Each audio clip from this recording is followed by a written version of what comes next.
Hello, I'm Scott Walton, the Vice President of the Better Cities Committee of Illinois. Today we're going to explore how good public transit can substantially lower the need for expensive parking. Since building and maintaining public transit is expensive, we will also look at how we can afford to pay for it. We will start with pre-1930 buildings. The brick-clad building, you'll notice it has no parking spaces at all. But in those days, most people couldn't afford cars, so it wasn't required in the zoning ordinance. Over there are some 60s buildings. They have, if you notice, parking on the ground floor. At that time, the parking requirement was changed to 1 space per unit. And now we'll look at some newer buildings. These buildings to my right at 1720 and 1740 Oak were built with newer zoning in the 90s, late 90s. They have for every studio efficiency or 1-bedroom unit, 1.25 spaces required. For every 2-bedroom unit, 1.5 spaces required. And for every 3-bedroom unit, 2 spaces are required. This means that parking is a very intensive parking building. As a matter of fact, where I'm standing, basically this little rock garden covers a 2-level parking garage that covers most of the entire block. This is just the way they cover it. Now, people found that they weren't using this much parking because transit is quite good in Evanston. So then on my left, the newer building was built, and it only has, again, 1 space per unit. So it has 175 parking spaces and 175 apartments. So both of these buildings are built within a few years of each other, but the city changed its formula and granted a planned unit development variances on several things, including parking, and that is reflected on 1717 Ridge.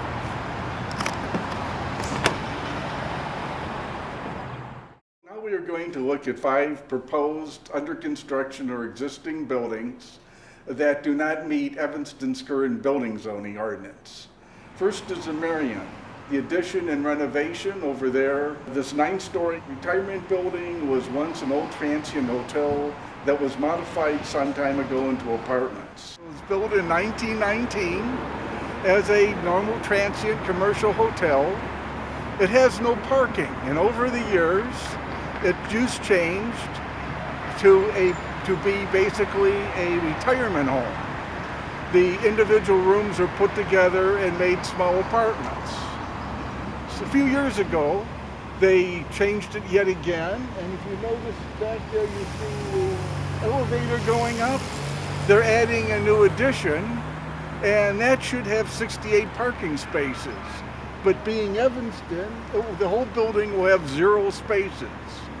0 for 205 apartments, 0 for a number of staffers, 0 parking. If this were anywhere else, there would be acres of parking around it, because probably 1/3 of the residents will have cars and most of the staff will drive. But being Evanston, with the train a couple blocks away, they don't need it.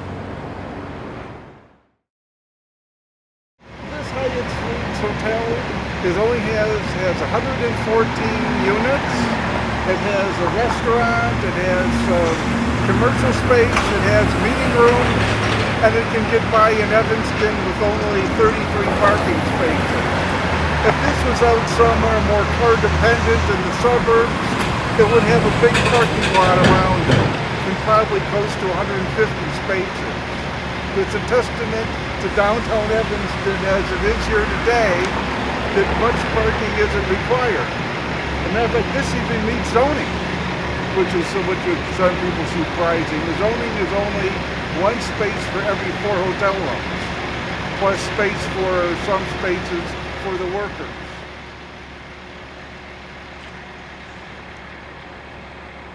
In most other locations, it would need 1.5 spaces per unit. So it'd need probably 150 parking spaces if it wasn't a place like downtown Evanston.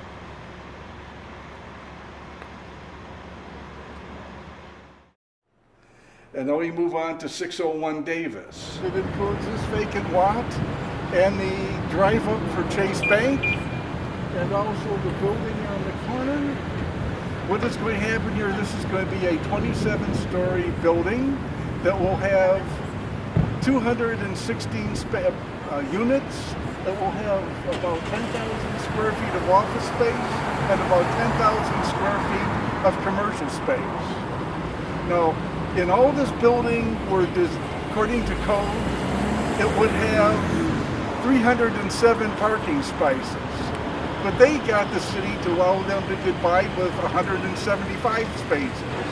And 20 of those will be designed for subcompact cars only. If you have a bigger car, you'll be able to walk.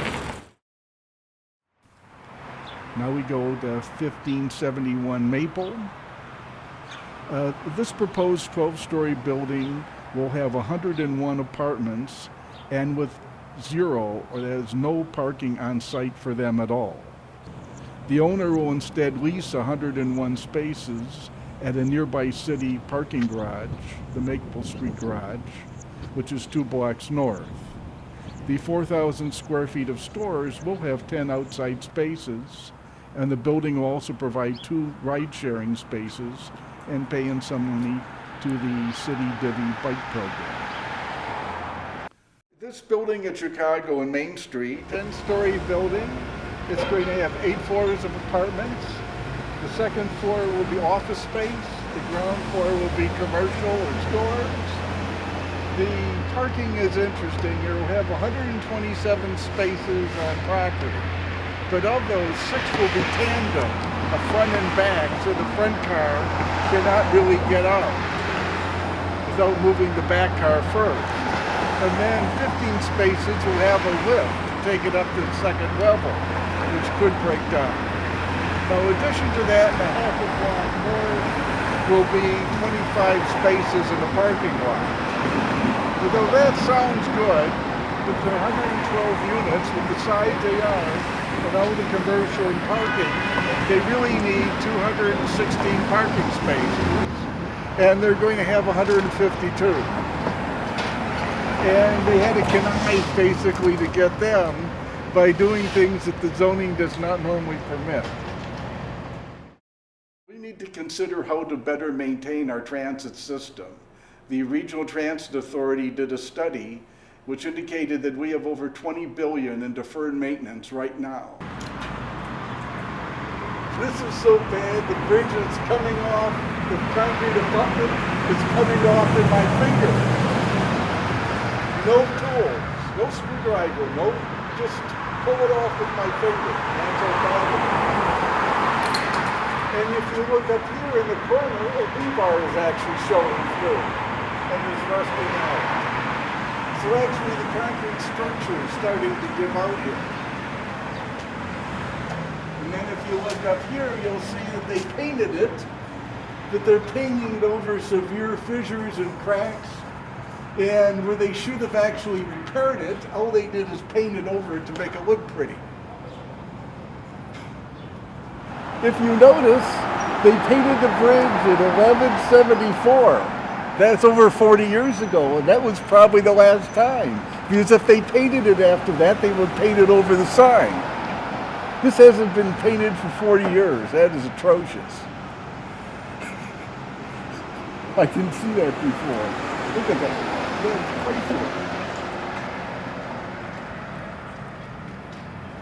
No wonder it's rusting like this. If you lose too many bolts, or if you have too much rust, you won't have a bridge.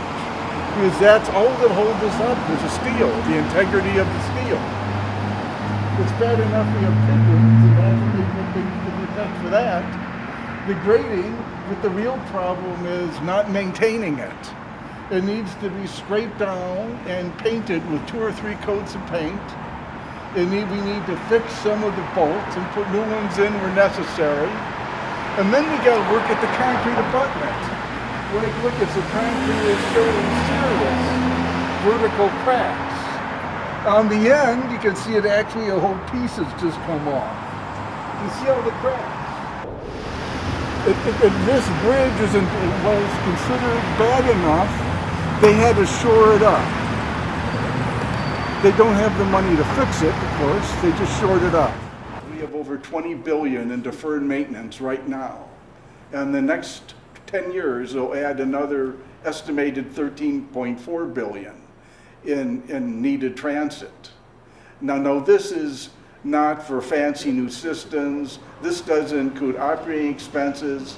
This is just like track and buses and locomotives and signals. And services like this are just needed. And not only that, but that's not even operating costs. That's not improving the system.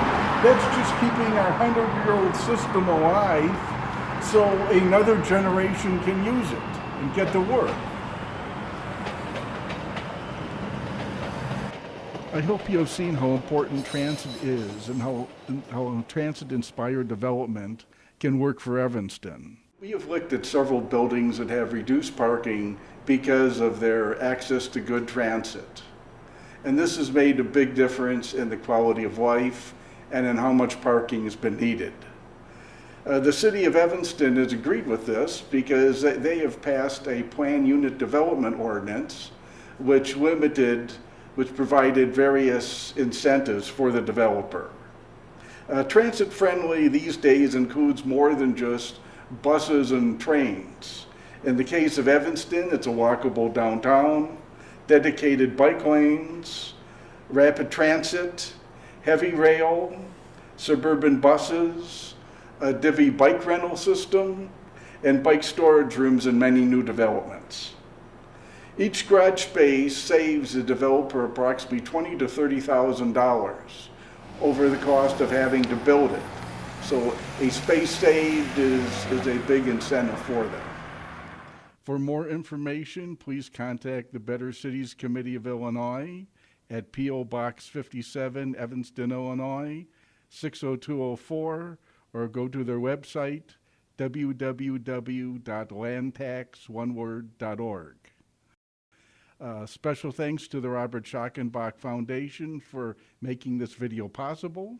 They can be reached at www.schachenbach.org. That would be SCHALKENBACH.org.